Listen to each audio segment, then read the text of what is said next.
Welcome aspirants.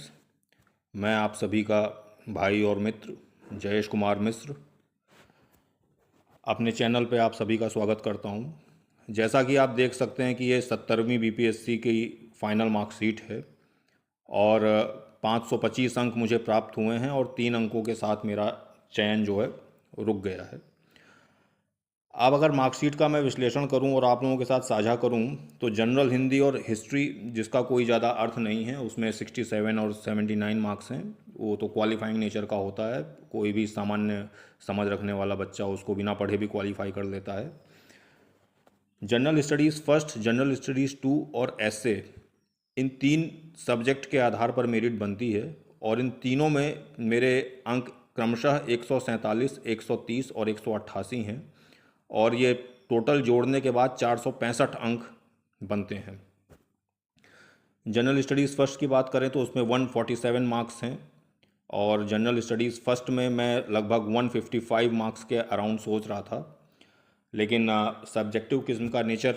Subjective nature का ये paper होता है तो कई बार आप 8-10 नंबर ज़्यादा सोचते हैं तो नंबर कम मिल जाते हैं। और मैं एक बात पहले क्लियर कर दूं कि मेरा माध्यम हिंदी था, तो 147 अंक मेरे जनरल स्टडीज़ पेपर 1 में हैं और मुझे उम्मीद से इसमें 7 या 8 नंबर कम मिले हैं।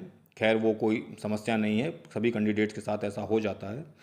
जनरल स्टडीज़ 2 की बात करें तो इसमें मेरे 130 अंक हैं। यहाँ पर भी मैं 138 से 140 अंक एक्सपेक्ट कर रहा था, लेकिन खैर ठीक है, 130 भी। ऐसे में मुझे 188 मार्क्स मिले हैं। तीनों सब्जेक्ट का माध्यम मेरा हिंदी ही था। ऐसे में मैं 180 मार्क्स एक्सपेक्ट कर रहा था, मेरा ऐसे बहुत अच्छा हुआ था और यहाँ मुझे 8 नंबर बढ़ के मिले।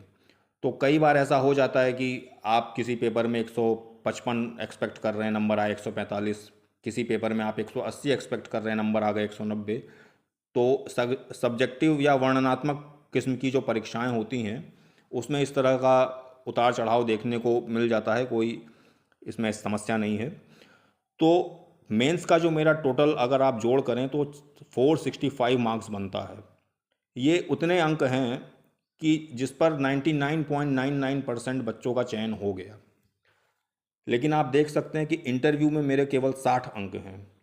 इंटरव्यू में मैं 70 से 75 अंक एक्सपेक्ट कर रहा था, हालांकि 4-5 सवाल ऐसे थे जो मैं नहीं बता पाया, लेकिन वो 3-4 क्वेश्चन हर कैंडिडेट के साथ ऐसा होता है। यहाँ पर मुझे 60 अंक मिले और फाइनली 525 अंकों के साथ मैं मेधा सूची में अपनी जगह बनाने से रह गया। खैर अब जो रिजल्ट है जो है सो है और उसमें कोई बड़ी दिक्कत वाली बात नहीं है। इस मार्कशीट को शेयर करने का मेरा मेन पर्पस यही था कि जो लोग 71वीं का मेंस दे चुके हैं और जो लोग 72वीं पीटी की तैयारी कर रहे हैं वो इस मार्कशीट के माध्यम से, आपने और भी कई लोगों की मार्कशीट देख ली होगी, तो इस मार्कशीट के माध्यम से एक बार आप एनालाइज कर लें कि अगर कट ऑफ से आप 15-20 अंक ऊपर हैं तो चयन की संभावना बढ़ जाती है, बशर्ते आप इंटरव्यू में अच्छा परफॉर्म करें। इंटरव्यू में मैं 75 मार्क्स एक्सपेक्ट कर रहा था, लेकिन 60 अंक हैं और इसीलिए इंटरव्यू की भूमिका बहुत ज़्यादा महत्वपूर्ण हो जाती है। तो साथियों ये है, अब मैंने ये आपको दिखा दिया।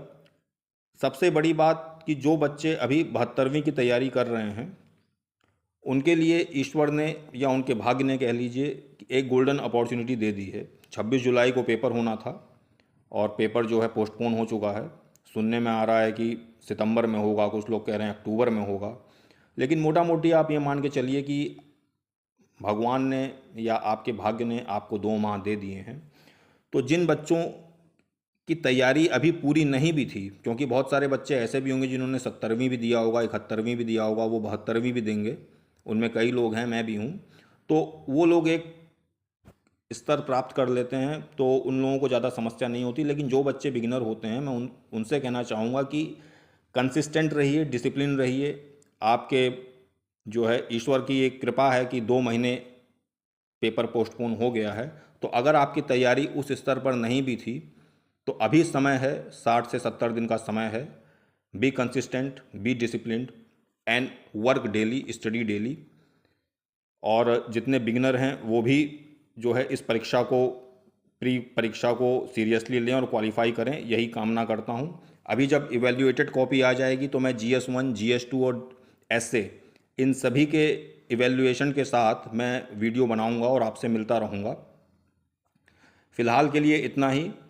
71वीं मेंस देने वालों को ऑल द बेस्ट, और जो बच्चे 72वीं बीपीएससी के लिए लगे हुए हैं उनको भी ऑल द बेस्ट। दोबारा कहूँगा, be consistent and be discipline. किस्मत ने जो मौका दिया है उसको दोनों हाथों से लपकिए और उसको भुनाइए। मिलते रहेंगे आगे भी, और इस चैनल पे मैं आता रहूँगा। आप चाहें तो इसको फॉलो कर सकते हैं, और आपके साथ जुड़ करके, आपकी हेल्प करके मुझे खुशी मिलेगी। धन्यवाद।